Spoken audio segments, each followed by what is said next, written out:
presenta. La reforma fiscal 2014 generó más El decreto de daños beneficios para la frontera. La formalidad de las empresas es una tarea. La economía americana avanza. La proveeduría maquiladora sigue siendo el La gran concentración de pendiente poder de mercado en México La es alta. transparencia gubernamental continúa. No es nada personal. Son solo negocios. Solo Negocios Radio. Las mejores entrevistas y análisis para lograr una toma de decisiones adecuada. Contáctenos. Correo electrónico. Correo@solonegocios.mx. Página de internet. www.solonegocios.mx. Facebook. www.facebook.com/solonegociosmx. Twitter. @solonegocios. Y recuerde, no es nada personal, son solo negocios.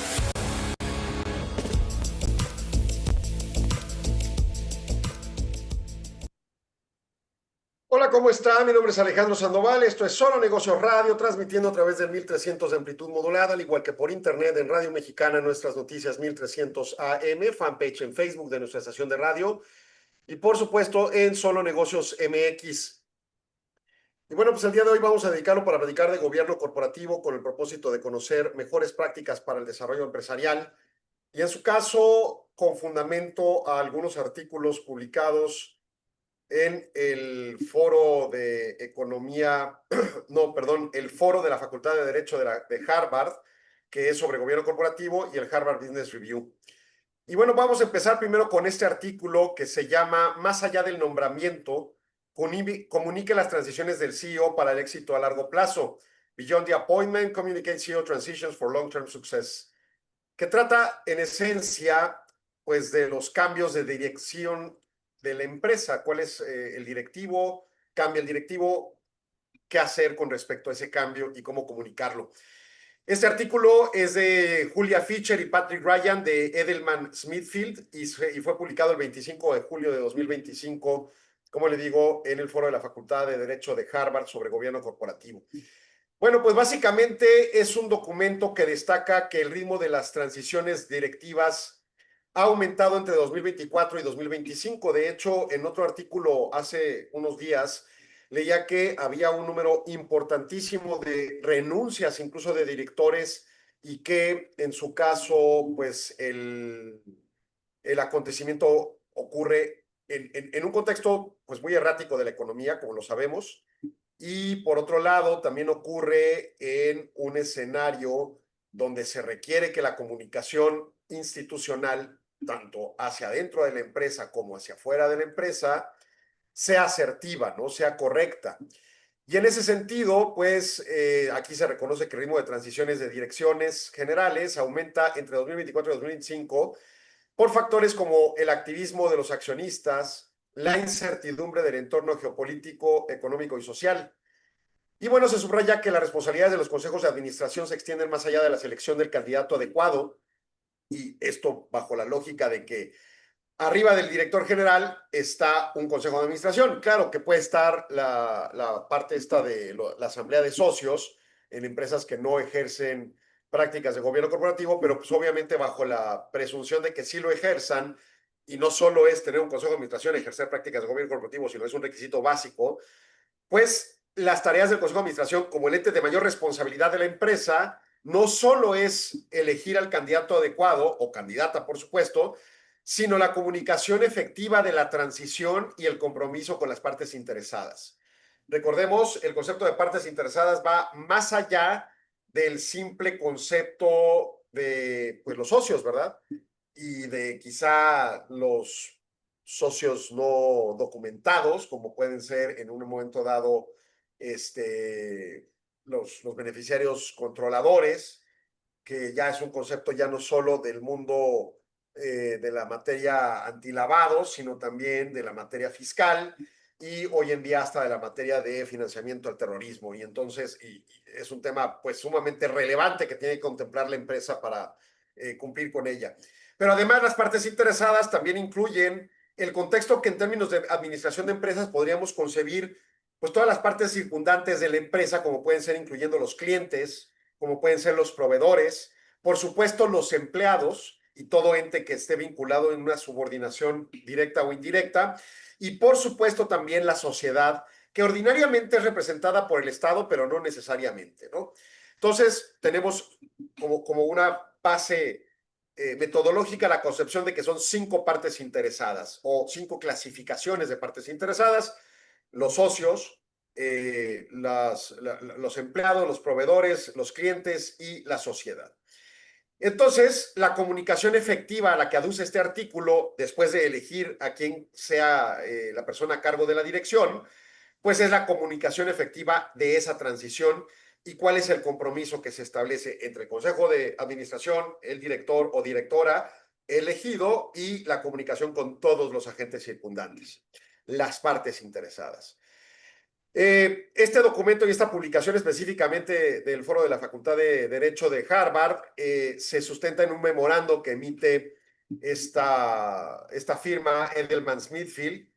Y bueno, pues en esencia plantea cómo guiar a los directores para gestionar el proceso de una manera estratégica y matizada. Y solo pensemos en este caso, ¿no?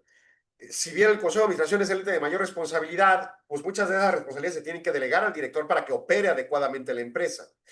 Y entonces quien opera la empresa es ese director o esa directora, y ante ello, pues obviamente tiene que haber una gestión adecuada para que su entrada en gestión, valga la redundancia, sea estratégico, sea matizado, sea tersa la implementación de sus políticas y de su trabajo que desarrolle bajo la ordenanza del Consejo de Administración, pero con su conocimiento y experiencia a aplicar en el proceso de la gestión operativa de la empresa.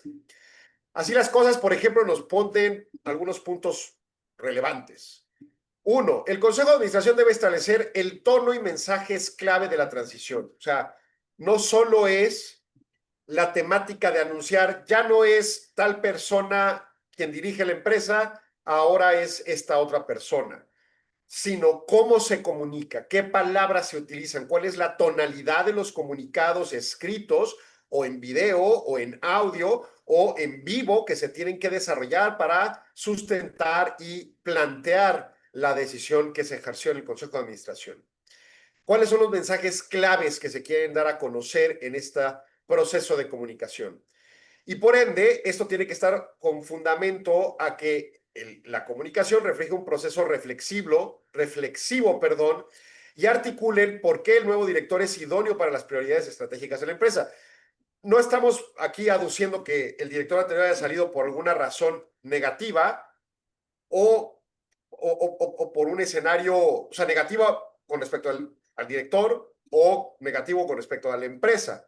O sea, no hablamos de despido o de renuncia por algún conflicto o de una muerte. O sea, hablamos de cualquier tipo de separación del director que estaba y entra un nuevo director. Y entonces ante ello, pues hay que plantear un mecanismo de mensaje que sea y que brinde a las partes interesadas que reciben el mensaje, y que quizá puede ser varios tipos de mensaje, para que haya un proceso reflexivo, y haya una mecánica tersa en la que el director entre en sus funciones ante una prioridad estratégica de la empresa. La empresa se presume, tiene una planeación estratégica mandatada macro por la asamblea, mandatada ordinaria y ajustada ordinariamente por el Consejo de Administración, y que se tiene que implementar. Y quien es el que lo implementa es ese director. Y entonces ante ello, pues el planteamiento es cómo hacer ver que esta persona elegida es la idónea para que esta estrategia se implemente adecuadamente.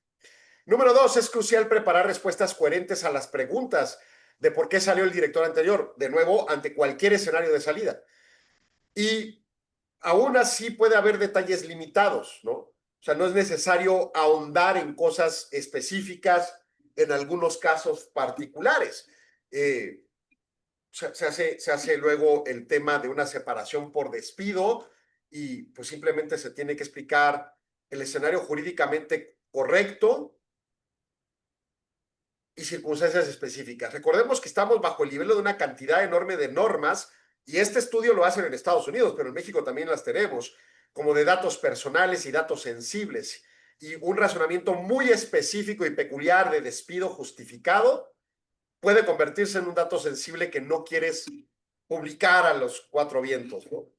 Y entonces en esa lógica tienes que ser asertivo en la fórmula de la comunicación y de la continuidad de ese planteamiento de cambio. Y ante ello, saber ante quién haces qué limitante de la comunicación, pero que aún así promueva que el cambio es idóneo para la estrategia, que la estrategia no cambia y que invite a una reflexión en el proceso de este cambio a las partes interesadas. Hay que mantener consistencia en el mensaje.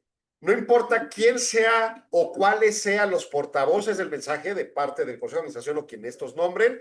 Y dos, cuál sea el mensaje. Y tres, quién sea el receptor del mensaje y que incluso pueda ser diferente el mensaje a cada uno de los agentes. Tiene que haber consistencia en el punto sustantivo del mensaje.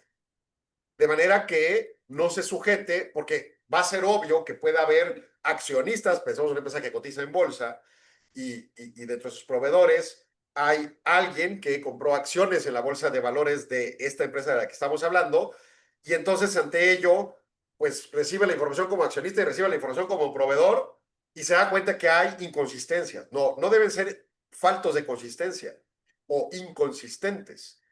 Deben de ser consistentes los mensajes, aunque tengan su matiz específico para cada tipo de receptor. Para mitigar ansiedad, y esto es una palabra compleja ante quién, los inversores, sobre todo en la noción de desempeño financiero, las empresas pueden reiterar la orientación o publicar resultados anticipados junto con el anuncio del nombramiento. Oye, hasta aquí hemos tenido estos resultados y vamos tras de esto en el cumplimiento de nuestra estrategia. Y entonces ya no solo hablas del mensaje propiamente del cambio del director, sino de la operación de la empresa en un corte específico de tiempo con el cambio de director. La planificación de la transición debe involucrar especialistas en comunicaciones de terceros, así como miembros del equipo de gestión y relaciones con los inversores, para obtener perspectivas valiosas sobre las preocupaciones de las partes interesadas.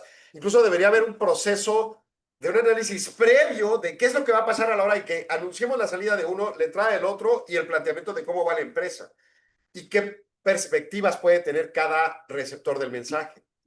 En la transición es importantísimo priorizar a los empleados, pues obviamente van a ser los que van a tener una comunicación directa con el director, valga el comentario, en función de un aspecto moral y de productividad. La comunicación frecuente y sustantiva debe de abrirle espacio para giras de escucha. O sea, queremos escuchar, Consejo de Administración, a los empleados, por ejemplo, sobre sus inquietudes acerca del nuevo director. Se debe desarrollar un plan de compromiso detallado para que el nuevo director se presente a las partes interesadas clave como accionistas, clientes y socios, y con el objetivo de escucharlos y construir las relaciones, puntos centrales del proceso de esta comunicación. El informe de ganancias del nuevo director es una oportunidad crucial para establecer credibilidad, porque los directores deben de revisar detenidamente los materiales para garantizar que se alineen con la visión del consejo y establezcan un tono apropiado. O sea, ¿cuánto van a ganar a cambio de qué se les espera a ese directivo? ¿Qué circunstancias específicas financieras se contextualizan en ese cambio? ¿Cuánto costó la salida del director anterior? Etcétera, etcétera. Evaluar beneficios y riesgos que el nuevo director, en ciertos casos el saliente, participe en entrevistados con los medios. Es una parte estratégica de la comunicación para reforzar una nueva visión o mostrar continuidad. Obviamente la continuidad es deseable. De nuevo, un aspecto macro, principio general de las finanzas, es la expectativa de que las finanzas sean tersas. Crecimiento, claro, pero tersas, que no haya altibajos. Y entonces, para ello, sobre todo si es una empresa con exposición mediática, pues es fundamental que tanto el director saliente como su salida, integralmente hablando, y el director entrante como su entrada, integralmente hablando, se plantee que esa continuidad se sostiene. Dame un segundo, Arturo. Finalmente, la planificación deliberada y reflexiva de la sucesión del director, junto con una comunicación eficaz, es una responsabilidad importante del Consejo para generar confianza entre las partes interesadas y preparar al nuevo líder para el éxito. No importa que venga una persona con toda la experiencia, tienes que prepararlo con respecto a la cultura de la empresa. En fin, esos son como los aspectos generales. Yo tengo que hacer un corte rápidamente. No se vaya, siga aquí en Solo Negocios.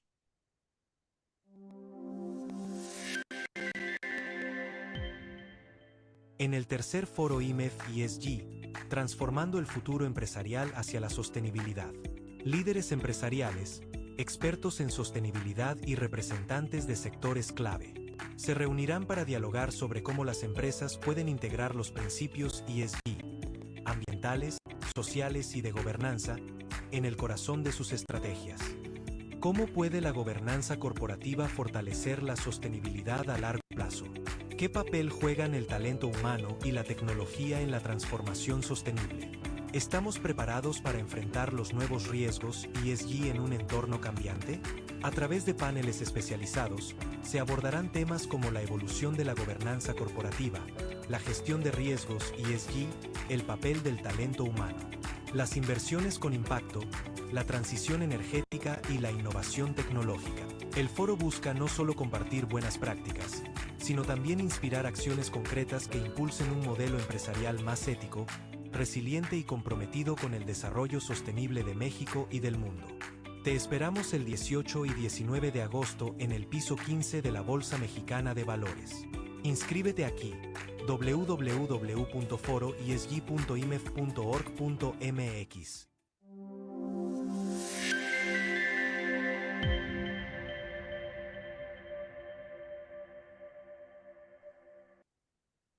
Bien, continuamos en Solo Negocios Radio y pues creo que el artículo reviste una relevancia que probablemente pueda concebirse soslayable en algunos alcances. Sin embargo, hay aquellos en los que el no atender adecuadamente un proceso de comunicación entre las partes interesadas de este cambio puede traer consecuencias indeseables para la institución. Estamos regresando al aire en 1300 AM y nos vamos con un siguiente artículo. También publicado en el Foro de Facultad de Derecho de Harvard de Gobierno Corporativo, denominado Habilidades del Director para Navegar un Ambiente de Negocios Complicado. Y vaya si estamos navegando un ambiente de negocios complicado, denominado en inglés Director Skills for Navigating a Complex Business Environment, publicado por Christine Davin, Caroline Schoenecker y Jamie McCall de Deloitte el 28 de julio de 2025. Y bueno, pues de nuevo, no podemos desconocer que estamos en este contexto tan complejo. Originalmente este artículo fue publicado en Fortune 100 y básicamente el artículo señala que hay patrones distintivos en las habilidades de los directores que pueden informar las estrategias de renovación de los consejos de administración. El artículo explora cómo los perfiles de habilidades varían entre los directores con responsabilidades de liderazgo adicional en los comités del consejo, según el tiempo que llevan en el puesto, entre otros. El propósito del artículo es proporcionar una base para que las juntas de administración, los consejos de administración, consideren cómo sus competencias se alinean a sus prioridades estratégicas y los riesgos emergentes. Por ejemplo, aduce los siguientes resultados con cierto relieve. El 90% de los directores tienen experiencia de liderazgo, mientras que las habilidades menos comunes están relacionadas con fusiones y adquisiciones, con un 20%, y seguridad de la información, con un 31%. Es curioso, ¿no? A ver, normalmente tú vas a elegir y una de las constricciones que cualquier persona a cargo de la contratación de un director busca es que sea un líder. No quieres una persona introvertida que no tenga una capacidad de interacción suficiente para impulsar a la operación y a los operativos, para impulsar las relaciones con los clientes y con los proveedores y las relaciones con la sociedad, representada normalmente por el gobierno de nuevo, de lo correspondiente. Y obviamente con la sociedad, con la asamblea de socios. Y por supuesto con sus jefes directos, que son el consejo de administración. O sea, tú quieres liderazgo en ese directivo, ¿no? Pero, pues, el análisis incluye varios aspectos relativos a, por ejemplo, otras habilidades relevantes que se contemplan para un directivo. Dentro de ellas, las que comúnmente, pues esto obviamente se hace con empresas grandes, este tipo de estudios, o que cotizan en bolsa y donde es público la información de quién es el directivo. Y entonces normalmente fusiones y adquisiciones es quizá la de menos recurrencia, o sea, no están tan preparados para enfrentar fusiones y adquisiciones. Y ese es un tema crucial, que además no es un tema que la tecnología esté trayendo, ni es una moda, o sea, es algo que viene ocurriendo, pues yo creo que por siempre entre las empresas, conforme los mercados van evolucionando o involucionando a ojos de quien lo critique, ciertamente hay actividades que se van a adscribir y que se van a dejar de adscribir o que se van a ceder, dentro de las cuales pueden recaer instituciones. Y entonces quizá hoy la empresa hace hamburguesas, pero ahora también va a ser refrescos, por decir alguna tontería, o tacos, yo qué sé. Y entonces quizá hacerlo de cero tiene un costo mucho mayor y quizá comprar una taquería existente y absorberla sea más sencillo, por decir un ejemplo simplista.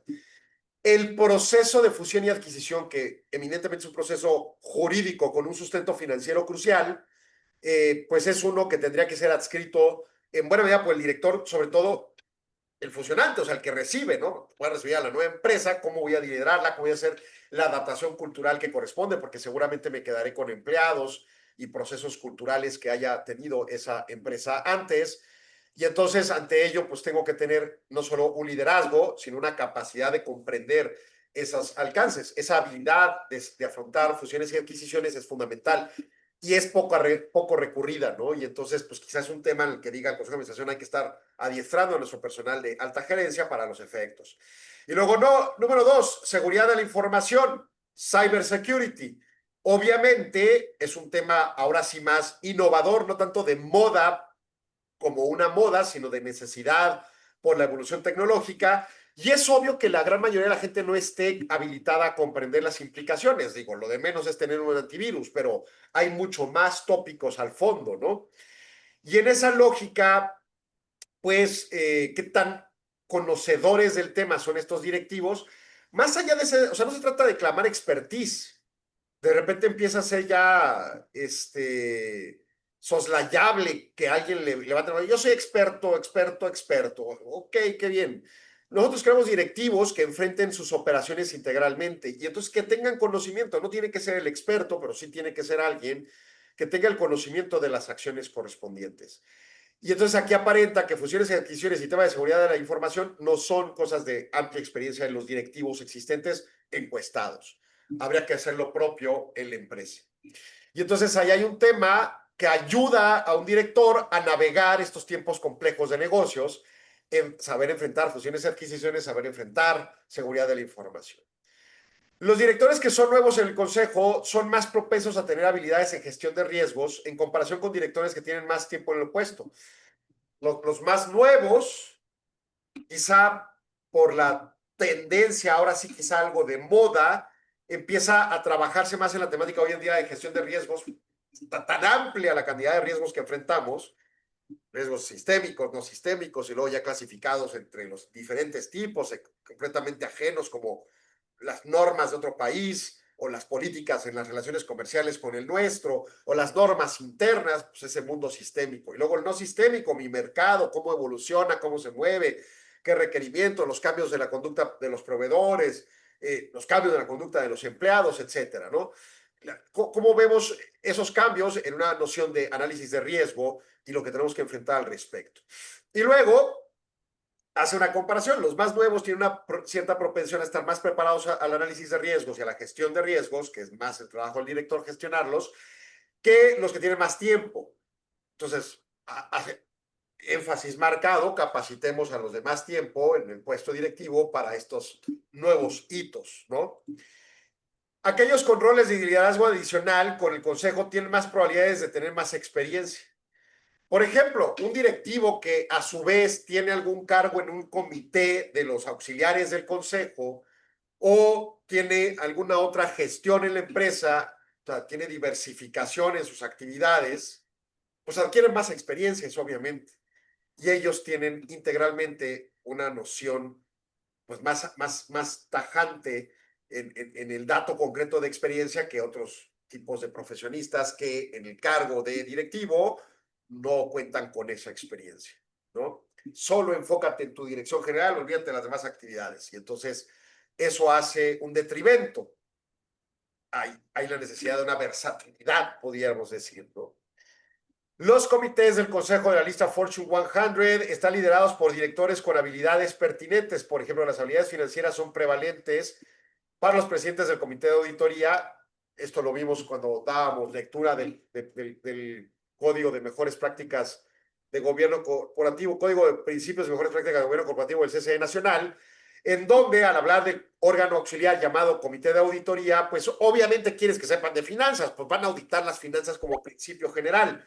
Claro que hay otras actividades que van a revisar, las jurídicas, las de filosofía de la empresa o los constructos éticos, entre otros. Pero, pues obviamente se destaca que las financieras son de las actividades principales. Claro que a través de las décadas se ha insistido en el conocimiento de habilidades no financieras y ahí también encuadra una necesidad. Quizá de las financieras no te tengas que preocupar tanto como consejo de administración, pero sí de las no financieras.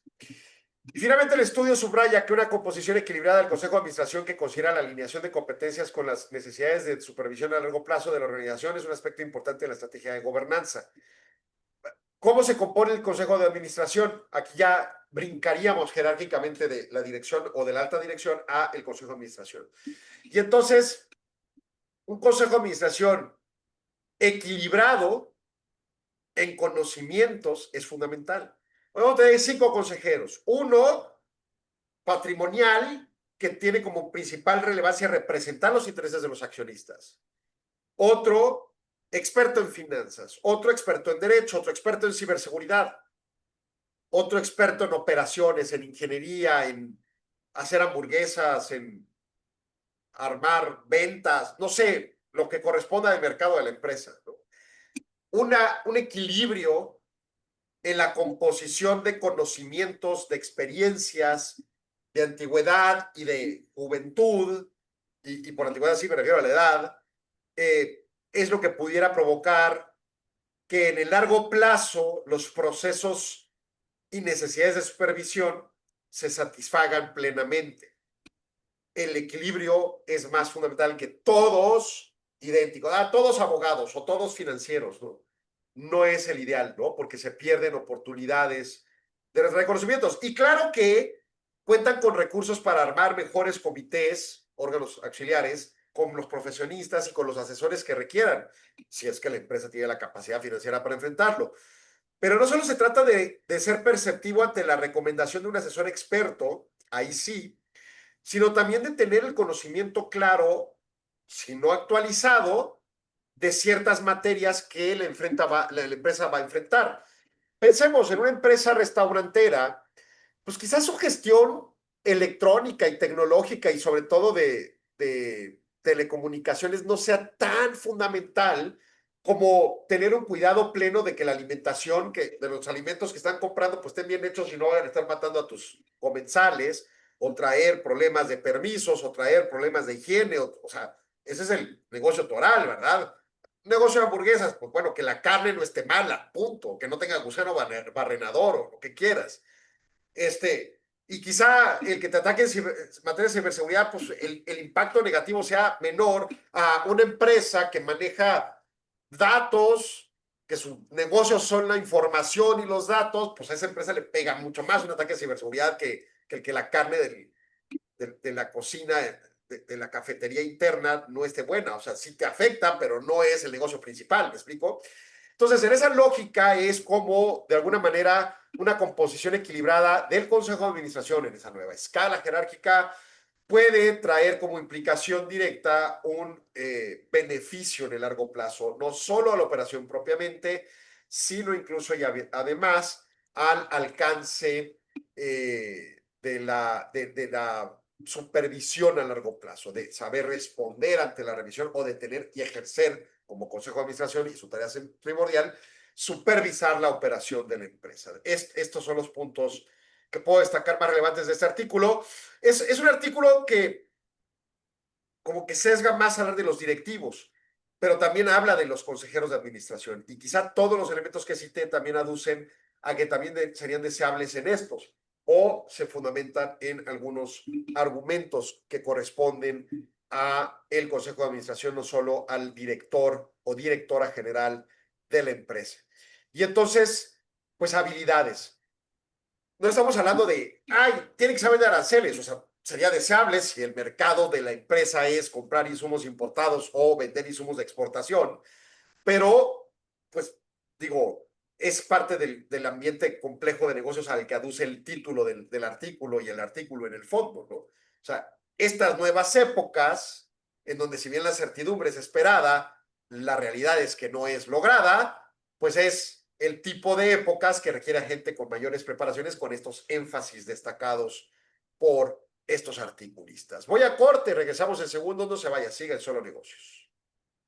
53ª Convención Internacional IMEF, CIEFO 360. El futuro de las finanzas y el liderazgo. En un entorno global desafiante, el rol del CIEFO está cambiando. Ya no basta con dominar las finanzas. Hoy, se espera que los líderes financieros sean estrategas, innovadores y agentes de transformación. La Convención Internacional IMEF 2025 será el espacio donde se reúnen quienes están definiendo el futuro de las finanzas en México y el mundo.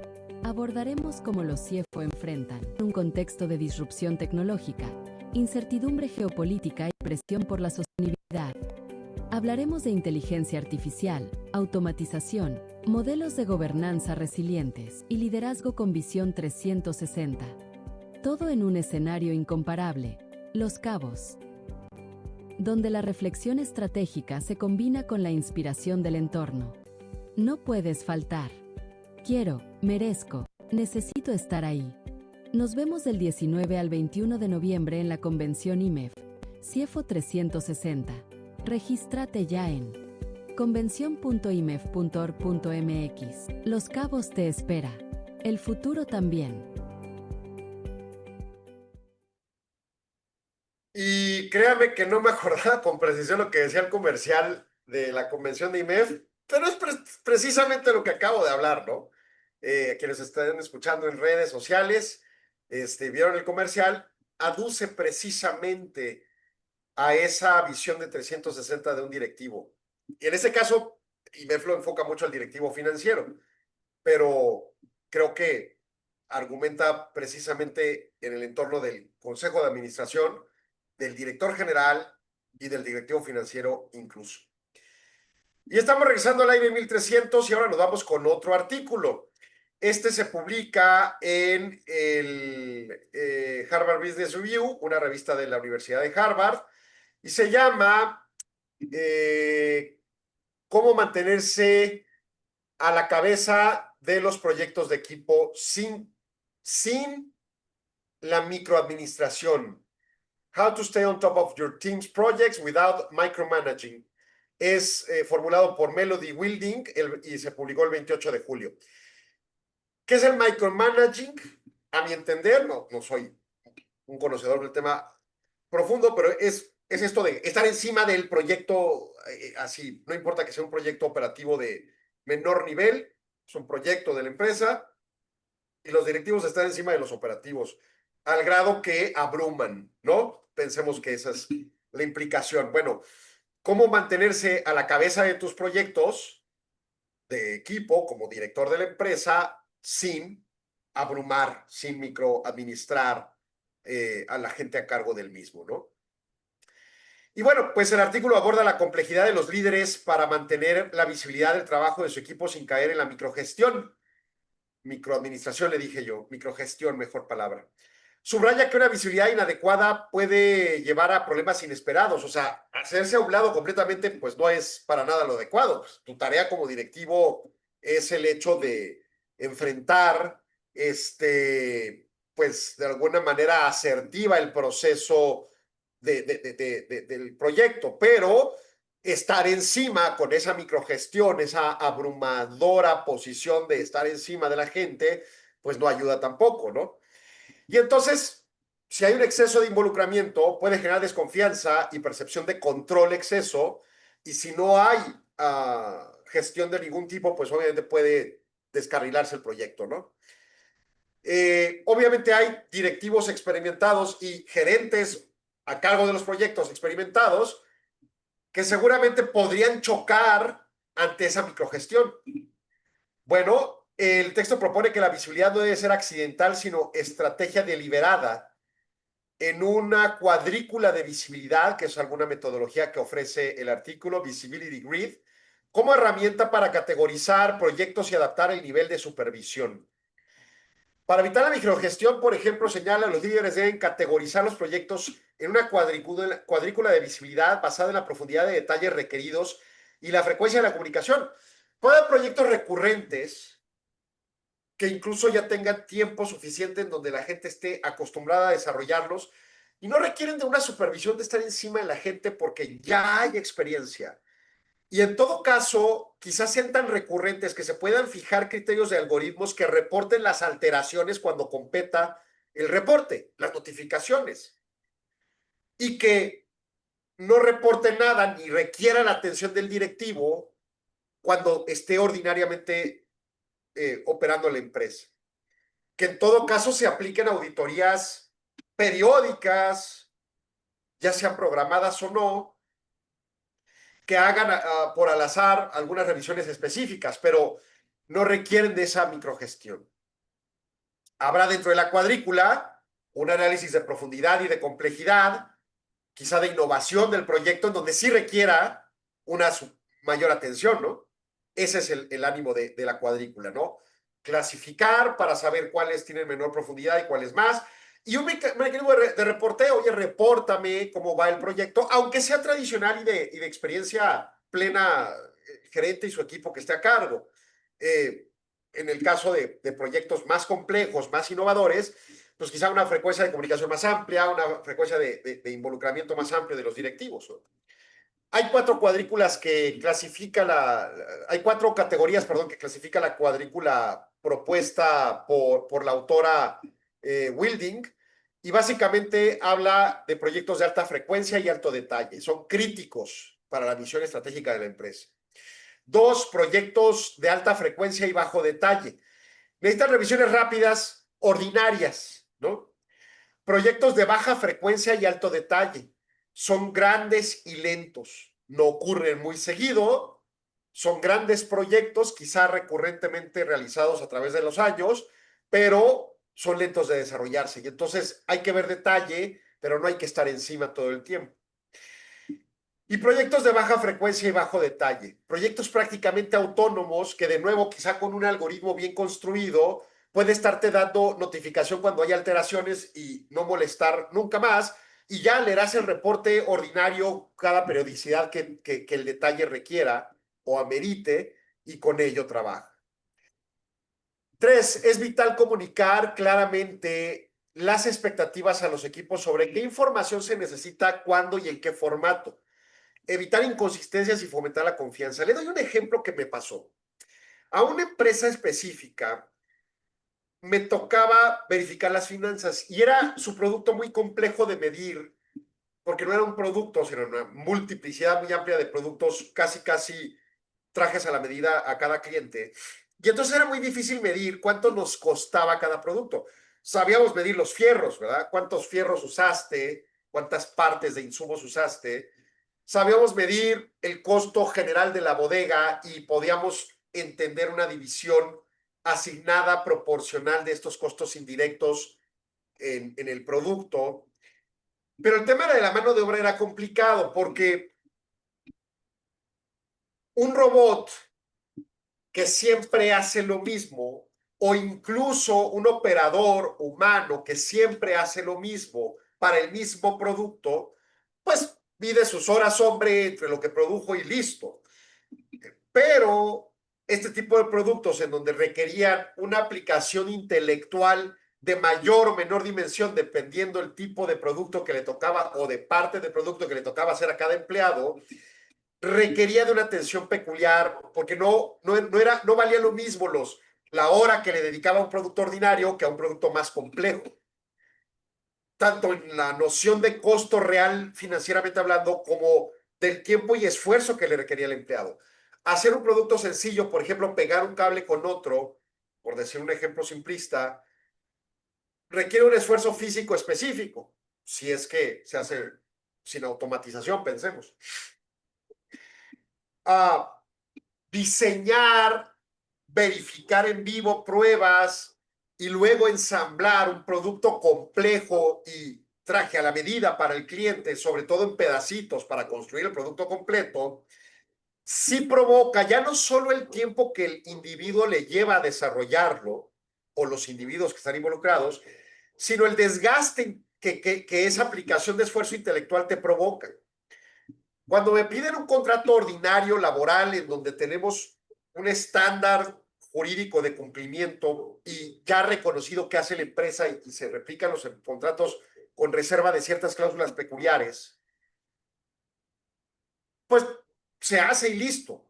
Cuando llegan y me piden contratos complejísimos en donde hay cruces de ventas y hay terceras partes involucradas y hay supervisiones y hay parametrizaciones diversas y por ende sanciones diversas, penalizaciones previas, penalizaciones intermedias, etcétera, etcétera, no solo es el tiempo que me lleva a desarrollar el contrato o en el caso de mi ejemplo el producto, sino que ese desgaste que me lleva a tomarme unos tiempos de descanso necesarios en el momento de la operación.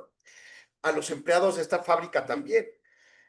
Y entonces veíamos cómo a veces extendían tiempos voy al baño, el clásico, o tiempos de descanso un poquito más prolongados, o hasta permisos de descanso de días específicos después de proyectos muy, muy concretos. Y entonces en ese sentido teníamos que encontrar una manera de evaluar de manera diferente cada asignación de tiempos de cada empleado, su tipo de empleado y de requerimientos para cada proyecto diferente de estos de traje a la medida. Y entonces en esa lógica construimos unos mecanismos de reporteo en donde identificábamos el producto que estaba o subproducto que estaba desarrollando el empleado y nosotros sabíamos cuáles eran los complejos y cuáles no, y de los tiempos que le dedicaba cada uno. Y entonces si a un producto ordinario le dedicaba demasiado tiempo o pedía demasiados permisos, pues quizá no era un problema del proceso de producción, sino del empleado. Y ya después cuando hacías un trabajo más de índole norma 35, pues te das cuenta que el empleado traía un problema personal, o traía un problema de salud, o traía alguna otra circunstancia, o traía un problema con alguien en la empresa y se alejaba, ¿no? Y entonces ya el problema no era el proceso productivo, sino un problema circundante en los recursos humanos que tenía que ser atendido de una forma diferente. Por otro lado, cuando un empleado no tenía suficiencia de tiempos asignados, incluso de descanso, para un proyecto muy complejo, quizá el producto estaba saliendo mal porque lo estaba haciendo de una manera muy automatizada, muy estandarizada, muy así. Y entonces, al final del día, no provocaba la claridad y certidumbre que tenía que aplicar. Un segundo, Arturo. 2 puntos más. El nivel de visibilidad debe calibrarse no solo con el proyecto, sino también en función de los individuos, ajustando la frecuencia y profundidad de las actualizaciones para gerentes con buen historial y aumentando el involucramiento con miembros del equipo nuevos o de bajo rendimiento. Temas que le digo del ejemplo de los 2 ejemplos que le acabo de citar. Y por último, la cuadrícula de visibilidad es una herramienta para lograr el equilibrio entre mantenerse informado y no convertirse en un cuello de botella de estar encima y abrumando a los operativos de la empresa. Este proceso es evolutivo y requiere ajustes continuos a medida que los proyectos maduran y sobre todo si los proyectos son tan complicados como pudiera en algún momento dado concebirse para determinados proyectos más complejos. En fin, voy a corte, regreso en segundos, no se vaya, sigan Solo Negocios.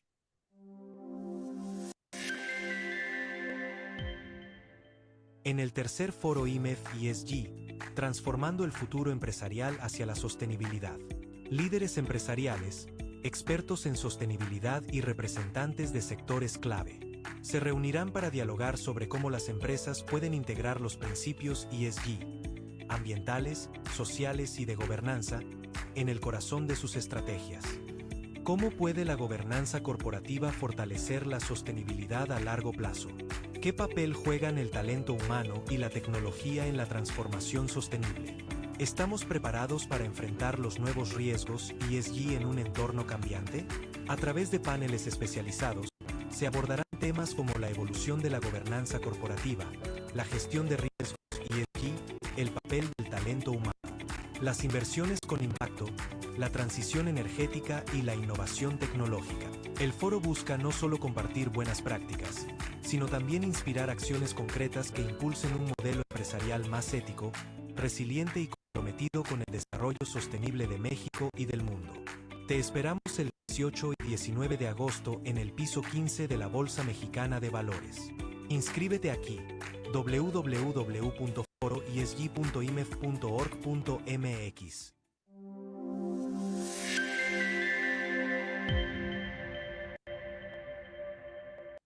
Y bien, regresamos al aire al último segmento de Solo Negocios Radio y nos vamos para un último artículo, también en el Harvard Business Review.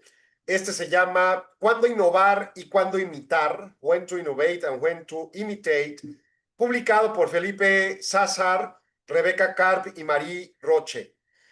Y bueno, este documento discute cuándo las empresas deben elegir entre una estrategia de innovación y una de imitación para lograr el crecimiento y liderazgo de la industria.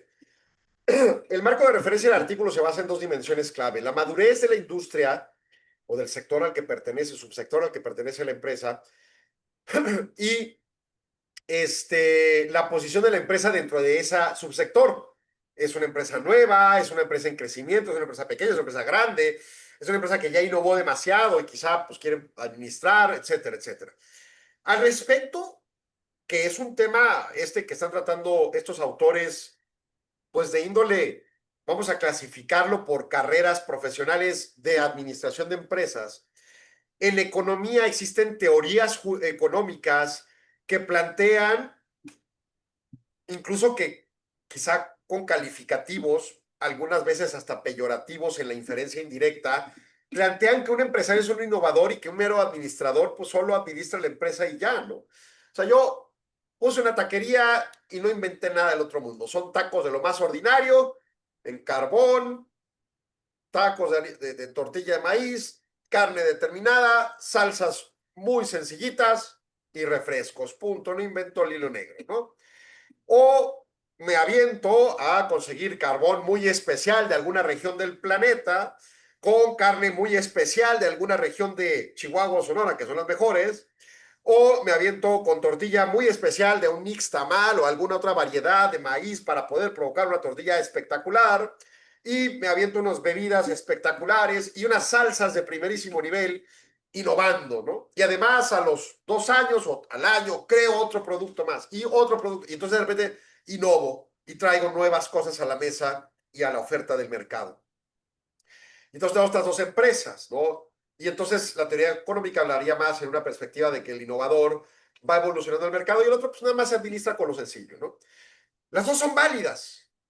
Claro, la innovadora, cuando una de sus innovaciones le pegue, probablemente gane mucho más dinero que la que administra y que se mantenga muy tersa, sin crecimiento, sus finanzas planas, sin alteraciones, ¿no? Y sin crecimiento, pero suficientes quizá, y por lo tanto así decide operar. Por otro lado, el otro, que está constantemente innovando, de repente genera una innovación que sale malísimo y el mercado odia el producto y pues le va mal.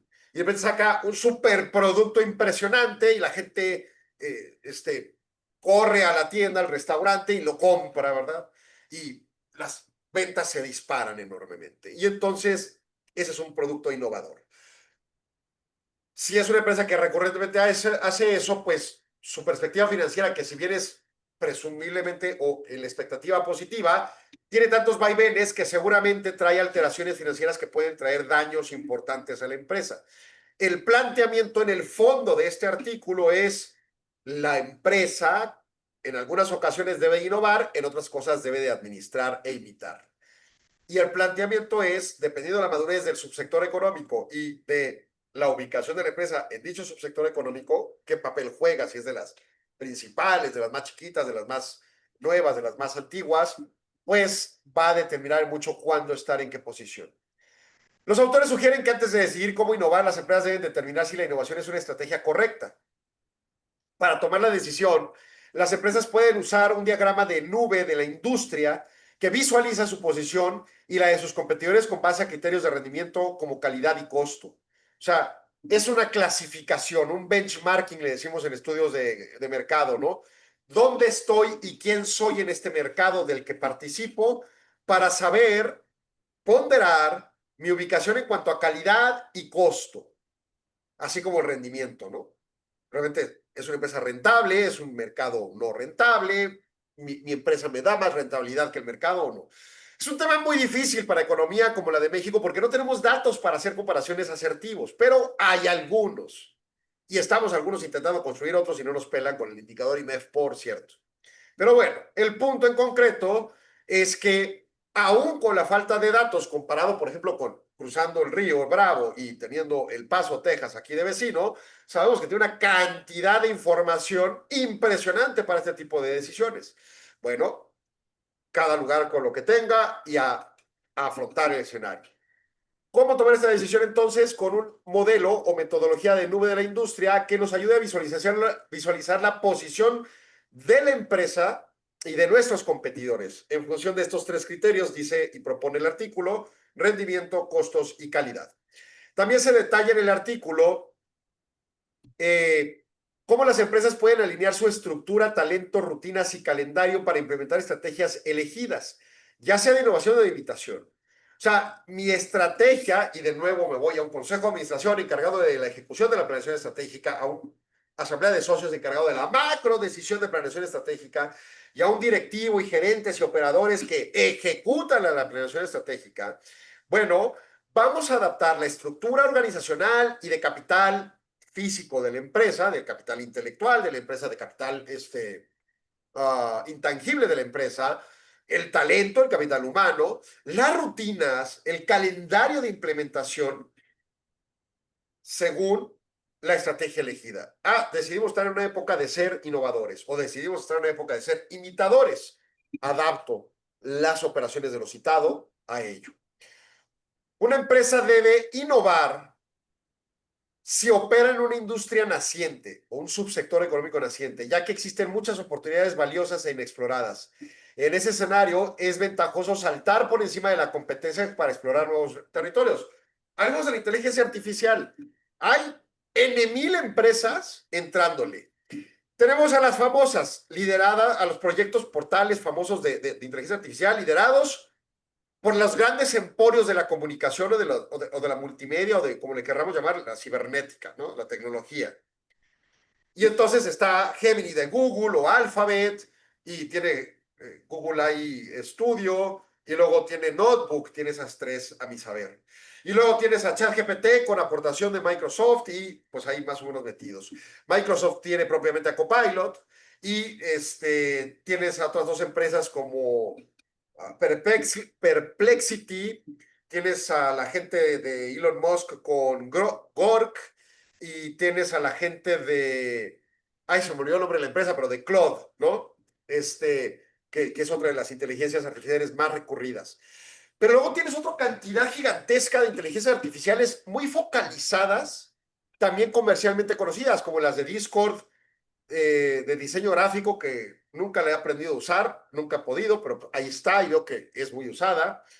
Y tienes algunas otras interesantes derivadas, ¿no? Como todas estas agentes que están dentro de los diferentes inteligencias artificiales que acabo de citar.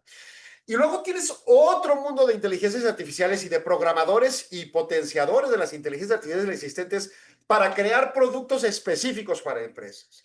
En la mañana platicaba con un compañero que estamos haciendo una alianza para IMEF, en donde te arroja un estudio a partir de criterios de inteligencia artificial y de información existente real de fuentes formales para evaluar tu ubicación en el mundo de las redes sociales, en una óptica muy concreta de mercadotecnia. Hay otros esfuerzos que puede hacer su aplicativo, pero ahí te da una información interesantísima para toma de decisiones de la exposición de la empresa. Bueno, todas estas empresas, no importa la dimensión, tienen que estar en el proceso de innovación.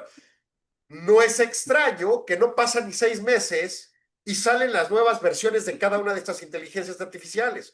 Nosotros que usamos las inteligencias artificiales para hacer los resúmenes de estos artículos o de los videoblogs shorts o de los, ¿cómo se llaman estos?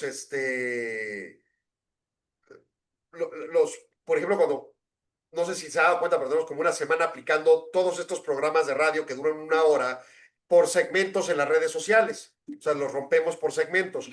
Y utilizamos una inteligencia artificial de AI Studio de Google para grabar la voz de la entrada y la salida, para no usar la de la estación de radio, porque ese es otro esfuerzo de vinculación comercial con ellos. Y entonces usamos la propia, con no mi voz, sino la voz de un robotcito que pongo ahí un monito a decir unas palabras, ¿no? Y entonces, la versión, por ejemplo, que usamos para esta última es la versión 2.5 de Gemini, ¿no? Pero en no menos de 6 meses, en no más de 6 meses, perdón, seguramente estaremos en la versión 3 o 4 o yo qué sé. Eso es a lo que se refiere, que una industria nueva, un subsector nuevo, requiere que estén al día metiéndose. Oye, no sé, se me ocurre que alguien inventó los coches voladores, pues tendrán que meterse a estar innovando constantemente. No sé, protocolos de seguridad con drones en vez de contratar guardias de seguridad. Pues tendrán que estar innovando constantemente. Y claro, todas estas cosas de tecnología. Podríamos crear nuevos submercados. los despachos de abogados, todos tradicionalistas, quizá venga una nueva camada donde se vincule estrechamente diferentes tipos de materias y se ofrezca como un solo servicio. Y entonces tengas que innovar, porque si no, te ganan el mercado. Si una empresa se encuentra en una industria madura, en un subsector maduro, la estrategia debe ser guiada por su posición competitiva. ¿Quién soy? Por ejemplo, la imitación es la estrategia más adecuada si se imita a competidores cercanos y que tienen mejor rendimiento en el radio de imitación. Oye, mi competidor tal está mejor posicionado que yo, le va mejor, imítalo. ¿Para qué inventes el hilo negro? Obviamente ten cuidado con propiedad intelectual y demás tópicos, pero dentro de lo viable, imítalo. Oye, mi mercado, yo soy el principal. Pues quizá tu estrategia de imitar no sea la lógica, porque vas a imitar a los que estás dejando en segundo lugar. Sea más bien innovar, ¿no? Entonces, eso va cambiando tu posición de requerimiento estratégico. La imitación de subsectores maduros es más exitoso cuando se enfoca en rivales cercanos en lugar de líderes de la industria distantes, a menos que la empresa ya sea un líder. Un ejemplo de esto es la industria automotriz, donde las empresas automovilísticas surcoreanas imitaron a las japonesas en los 80s para mejorar su rentabilidad, mientras que un intento de imitación a un competidor lejano no tuvo éxito. O sea, no les convenía a los surcoreanos imitar a las empresas americanas que estaban lejos y que no era todavía su mercado. Imitaron a las japonesas que estaban cerca en un mercado local. Hoy en día que los surcoreanos están conquistando el mundo en materia automotriz, pues ya no imitan ni a las japonesas ni a las americanas, son los que son imitados, ¿no? Esa es la transición. Para las empresas que optan por la innovación, el documento recomienda aplanar jerarquía para fomentar la autonomía, contratar talento centrado en creatividad y generación de ideas y adoptar una orientación de largo plazo.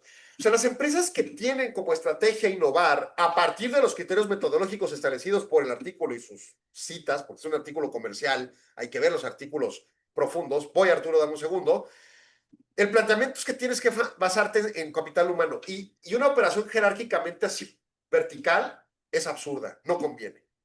Las empresas que eligen imitación deben adoptar roles claros y flujos de trabajo estandarizados, contratar personal de empresas objetivo para obtener conocimientos internos y enfocarse en un calendario más corto para alcanzar a sus competidores de una manera eficiente.